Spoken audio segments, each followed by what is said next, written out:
Ayan, good morning beauty. Asan si Orange Boy?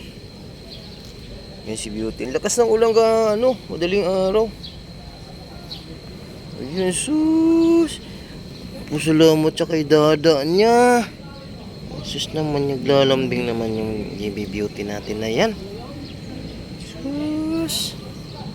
Asan si Orange Boy? Ayan yung water dispenser nila.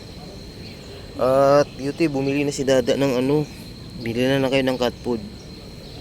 Ayun guys, bago ko pumasok kanina, binilang ko na sila.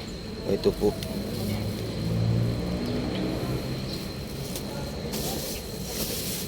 Tapos yung nila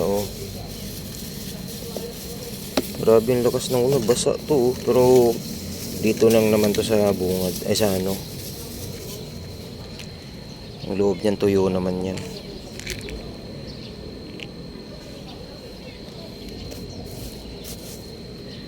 May pagkain na si Dada dito. Grabe ang lakas ng ulan. Madaling araw. Kagabi yung pag-uwi ko guys, inabot din ako ng ulan. Pag-uwi ko sa bahay, pero hindi naman ganong malakas. Halika dito Beauty. Halika dito.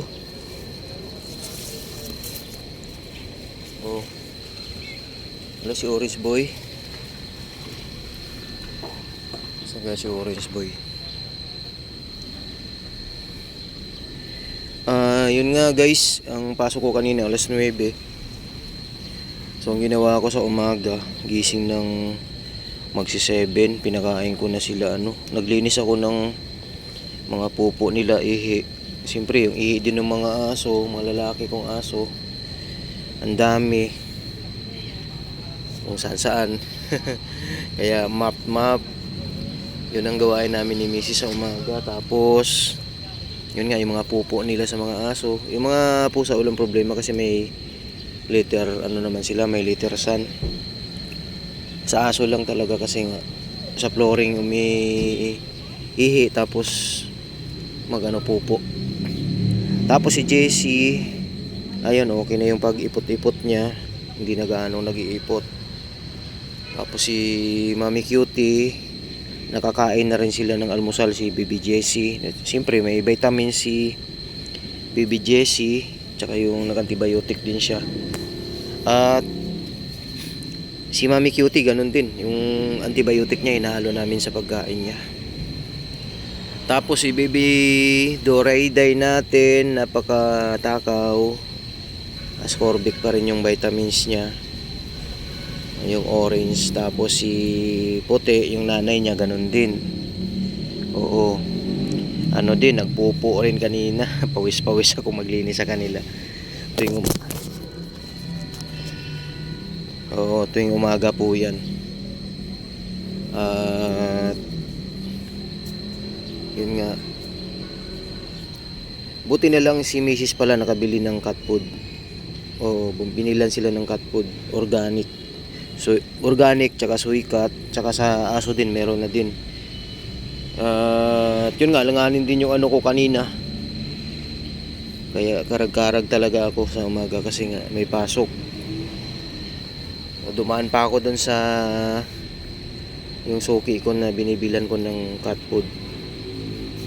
Binilang ko sila, pati si Orange Boy. Huwag kang gugulong-gulong, dumim na tapos si Baby Doray, yung mata niya guys, dilat na talaga siya. Okay na. Alam nyo po, talagang kinabahan tayo lahat dun sa nangyari kay Baby Doray. Buti na lang hindi tayo sumuko.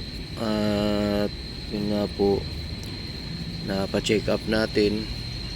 Ito si Beauty, dadaling ko to sa vet para maano yung niya, mata niya. Lagi niyang kinakamot si Baby Beauty.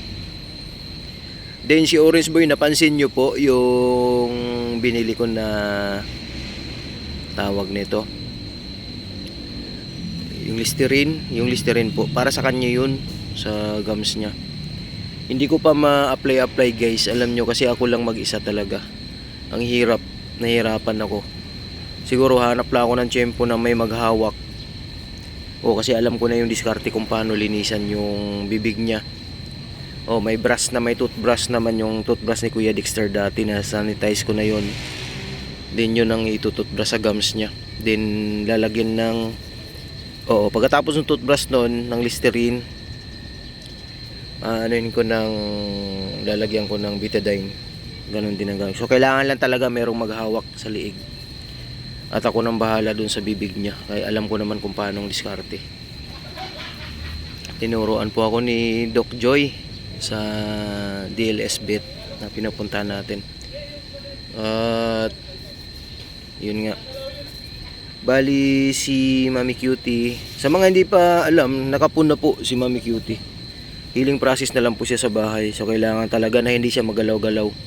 Yung kulungan niya nandun lang siya, hindi siya magtakbo-takbo, magtalon-talon. Isa kasi sa tendency na bumuka yung tahi pag ganun. So kailangan nakakulong lang talaga. Siguro mahina ang 1 week or 2 weeks siya muna sa bahay. Talagang solid na magpapagaling siya doon. At so yun nga, may nag-comment din sa akin. Actually guys, ang daming nag-comment sa akin na sa PM. Ba't daw ganun?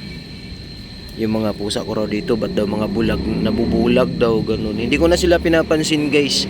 Hindi ko na sila pinag-iintindi. Basta ang ginagawa ko dito araw-araw sa trabaho ko, sila ginagampanan ko. Kahit napapagod ako, yung late na ako makauwi, late na rin yung kain ko sa hapunan, pati sa break time, hindi ko iniinda yun. Kaya yung mga taong nagko-comment na hindi ka nais-nais, hindi ko po pinapansin yan. Hindi ko po, minsan hindi ko na talaga sila ni-replyan. Hayaan ko na lang sila.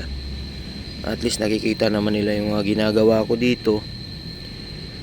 Sa kanila, sa mga fur babies natin. At syempre salamat din ako sa mga supporters namin sa Dada and Friends na sumuporta po kayo sa amin. Kaya to be a grateful guys, sa totoo lang. Thankful po talaga ako na nandyan din kayo. So yun lang po yung update natin. Salamat sa inyo lahat. At yun nga, hindi natin sila papansinin kasi nga pag natin, may stress lang tayo. Okay, so yan, update po natin ngayong umaga to. Yung cat food nila, mamaya ko na sila pakainin. Huwag mo nang kamutin yan, bibi. Iyahan mo na yan.